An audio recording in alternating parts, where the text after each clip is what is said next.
Magnolia State. And today we get to meet Mississippi's first and only custom felt hat maker. So joining us on Good Things to Talk Hats is Mary Landrum Pyron. She is the founder of ML Provisions. Welcome, Mary Landrum. Hey, Rebecca. Thank you for having me. I've looked forward to this conversation for so long because you are kind of a local girl in Crystal Springs, not far from where I grew up there in Terry. And so many of my friends sport your hats around, and I got so many messages said, you have to get Mary Landrum on Good Things. She's up to some great things here in our state. But this all got started, Mary Landrum, when you decided after you graduated Ole Miss in 2016 to maybe go on an adventure out west. So let's start there. What took you out west after you graduated college? I moved out west in 2016. I didn't really have a plan besides working at A-Bar-A, a guest ranch in Encampment, Wyoming. When I got to Wyoming, I didn't know a single person in the state. It was a 30-minute drive with Gravway, and my parents drove out there with me, and they flew back. But it was really scary because I didn't know exactly what I was going to be doing.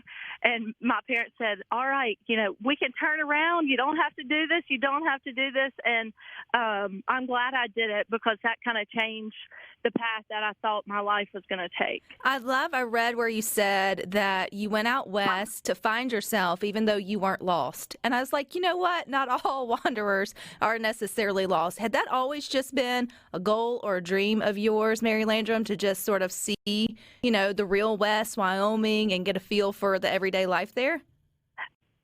I have always kind of dreamed of that lifestyle. I grew up skiing out west a bunch, and I knew that I didn't want to do what everybody else was doing after college. I had a ton of friends going to law school, med school. A bunch were getting married, and I wanted to go figure out who Mary Landrum wanted to be and what she was good at, I guess.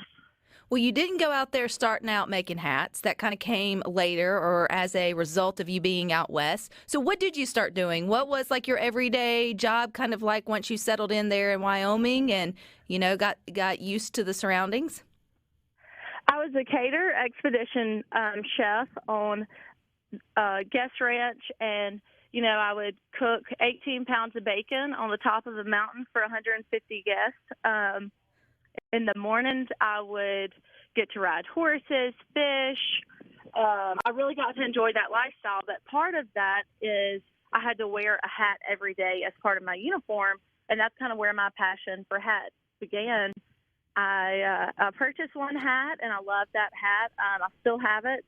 Then I got another, and then I really started getting into the whole Western lifestyle of wearing hats, being on the open range, and that led me to a custom hatter in Wyoming, and I just reached out to her after 3 years of working on the guest ranch. I worked a few different jobs, and that's where the passion for hats began, is at A-Bar-A. So what is it about hats out in Wyoming? I mean, other than they're stylish and they give you that really cool kind of Western cowboy kind of look, I get that. But is there like another purpose, like why it was part of your uniform? Is it protecting your head from sun? Or did they just like the way that it looked too? It protected you against the elements. Some days it was really hot and sunny. Some days it would be snowing, and it was like playing permanent dress up, and I hadn't taken them off yet. Well, for good reason, because you brought your passion and a new purpose back to Mississippi. How long were you out there kind of studying under the lady that you reached out to? You can obviously give her a shout out here on Good Things if you want to, who started you down this path of learning how to custom make felt hats. I mean, did you just find someone in the yellow books? I mean, I'm sure that's not how that worked, or yellow pages, should I say? Or did you already have a connection by owning one of her hats? I originally had bought a hat from another hatter in Jackson Hole, and there was this other lady that was starting out, and I could tell she was starting to grow on social media, so I just reached out to her. I was working at a florist at the time, and I was kind of wanting to do something different, so I just reached out to her, and then I started 2 weeks later, and I was in Wyoming for a total of 5 years.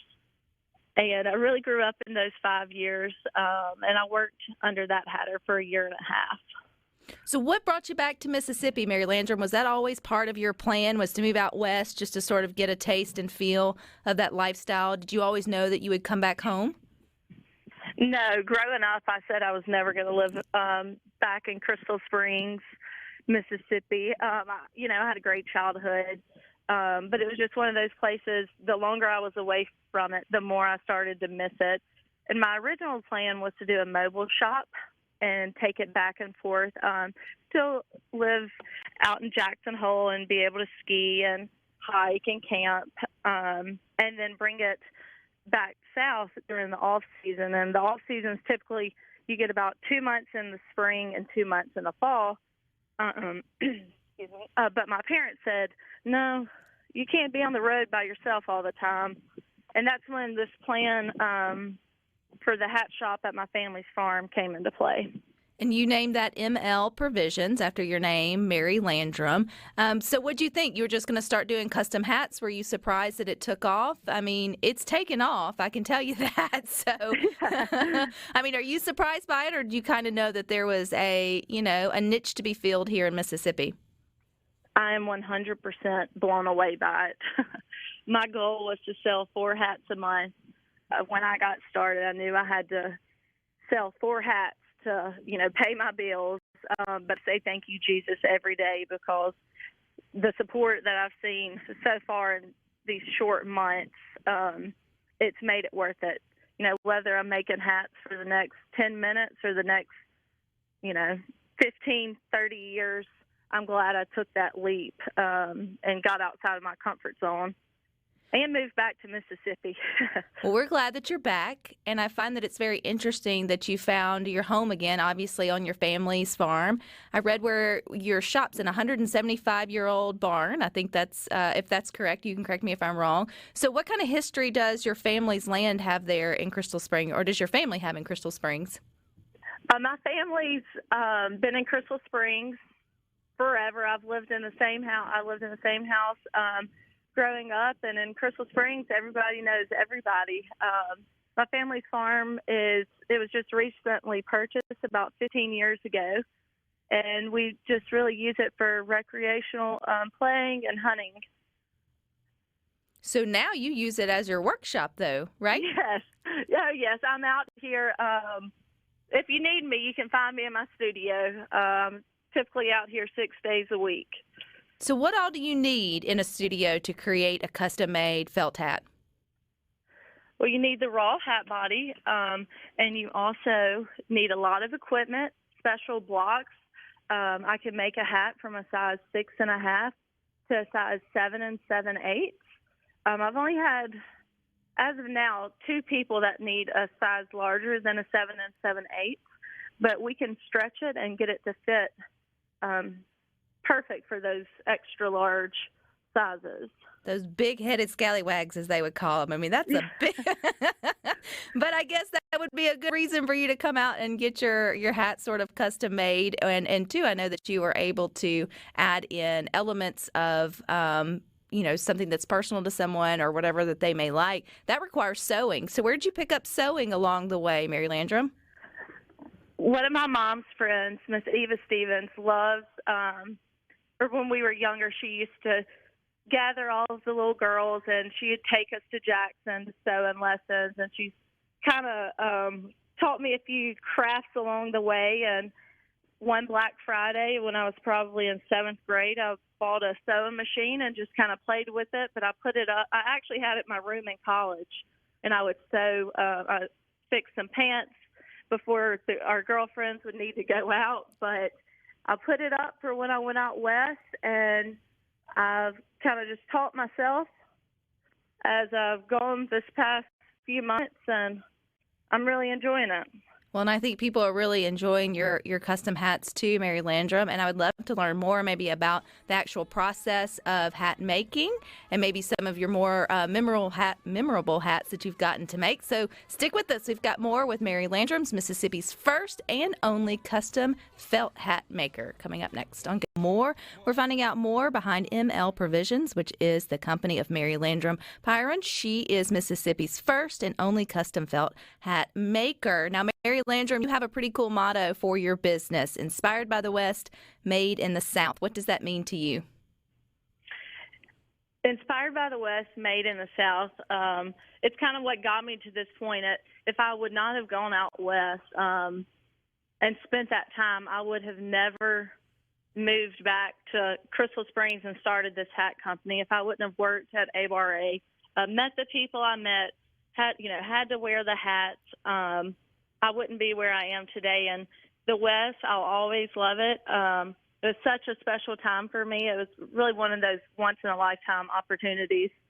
And, I just smile every day because I never dreamed that it would turn out like this. And, I have a lot of friends that are listening right now, and I didn't realize they would be listening. Just to support that Mississippi, the people of Mississippi show to each other and the support of this great state. It makes me really happy that I chose to come back home. Well, we're pretty proud of you, girl, but you also are pretty talented, so don't let that, go by either. You've put a lot of work into it, and you really make custom hats. I mean, you make a product that people are proud to also wear. So, yes, they're supporting you because you're our hometown girl, but they're also supporting you because you make them feel good in their hats. So let's talk about the process. If I wanted an ML Provisions custom-made felt hat, what's the process of that happening? What would happen first, other than me saying, "Hey, I want one"?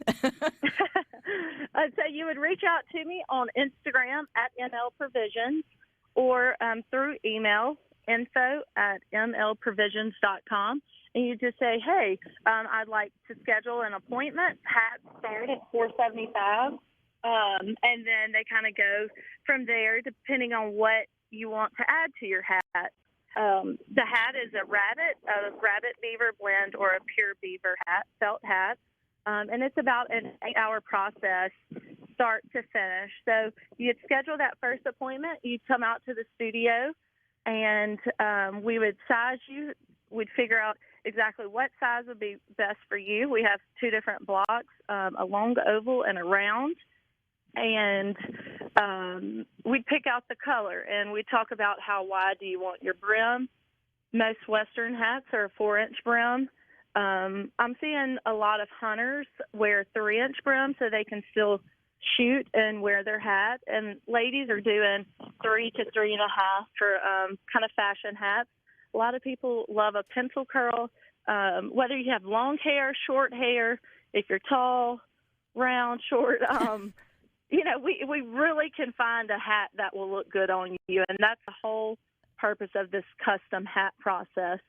Is a hat is for everybody. Well, I feel like I would be a challenge for you, Mary Landrum, because I've never owned a hat other than maybe just a little baseball cap to run around in or do sports in, because I've always kept my hair, fairly short. And one thing that hasn't always lent, to looking good in is a different style of hats. So I may have to take you up on figuring out if we can make short hair look good in one of your hats. But we're looking at some of the pictures over at supertalktv.com of your hats, and it looks like everybody is elevated when they have on one of your felt hats. I love the fact that people can customize them. What's some of the interesting things that you've had to sew onto your hats that people bring in that maybe have meaning to them, or that's come from a special place on their own property?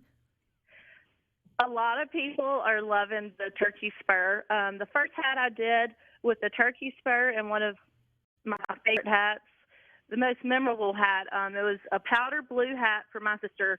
I finished it July 22nd of this year, or this past year, and that was the first hat I made under my brand. So we went turkey hunting in Hawaii, came back home, started this hat business, and for my sister, we dipped it in gold and then attached it to the back of that powder blue hat. I am sad that I actually sold the hat off her head at a trunk show in Memphis. I don't think she'll ever let me live that down.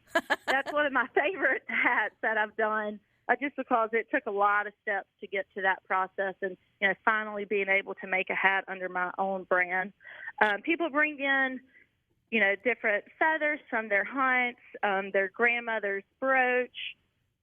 Earlier this morning, I had a lady whose father passed away 16 years ago, and so she put his patch from his uniform on her hat. And these hats are meant to last a lifetime, and it'll really carry on the legacy, and they can be passed down from generations to generations. Well, I love something sentimental, Mary Landrum, and I think what a cool way to sort of take something that's in your jewelry box, or maybe it's just up on a shelf somewhere, or from your first hunt, or maybe something else that matters to you, and put it in a way that you can use it and wear it. And then, have the conversation. They're conversation starters for sure. Hey, I love your hat. Where'd you get that? And then be able to, open up and talk about something, I think is really cool and really special. You've had a lot of special people come through your studio there. I know you offered for me to come down for this interview there, but we're appreciated that you're live with us here on Good Things. But you've had even Delbert Hoseman. I saw our Lieutenant Governor visited your shop. Who else has popped in and maybe got a hat that you can share with us? A lot of people. Each person is as important as the last. And my goal is, when you walk out the shop, you feel confident in your hat.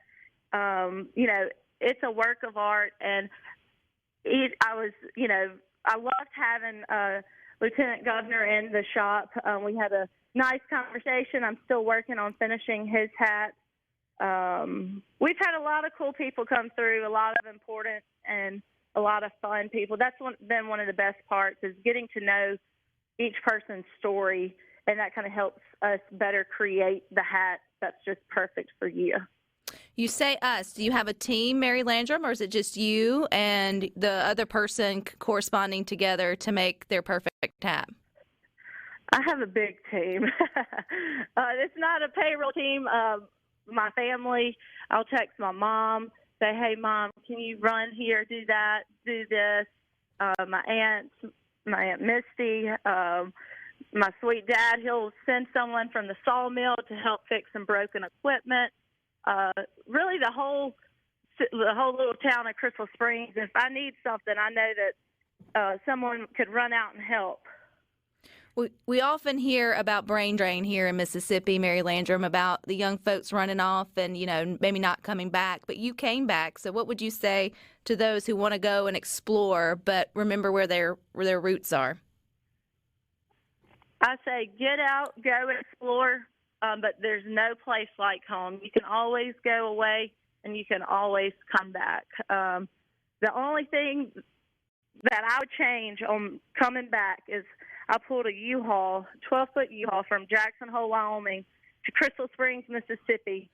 And there was not a welcome to Mississippi sign when I crossed into Mississippi. After I passed every state, that would be the only thing that I would say Mississippi needs to change.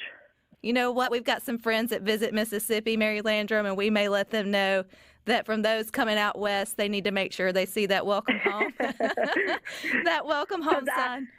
I was nervous, and I had so many mixed emotions when I finally got home. But now I'm proud to say, I'm back in my hometown and back in Mississippi making custom felt hats. Well, right now you're the first, and you'll always be the first, but right now you're the only, which I'm sure many will get inspired by your story and reach out and probably try to start crafting their own thing, which I feel like you will probably pay it forward, just like someone did for you in Wyoming. So round us back, Mary Landrum, where do we go if we want one of your hats, or just to see your work, or just stay connected with your cool story? You can follow me on Instagram at mlprovisions.com. If you'd like to schedule an appointment and you don't have Instagram, you can email us at info@mlprovisions.com. All righty. Well, I appreciate your time, girlfriend. Congratulations and good luck. Thank you, Rebecca. Have a nice day. You too. Pretty cool. Pretty cool. Larry and Jackson said this is freaking awesome. Grew up wearing a hat in Texas. I do feel like maybe here in the South, like in terms of Mississippi specifically, we're more accustomed to wearing our baseball hats or, maybe those just traditional cowboy style hats here and there.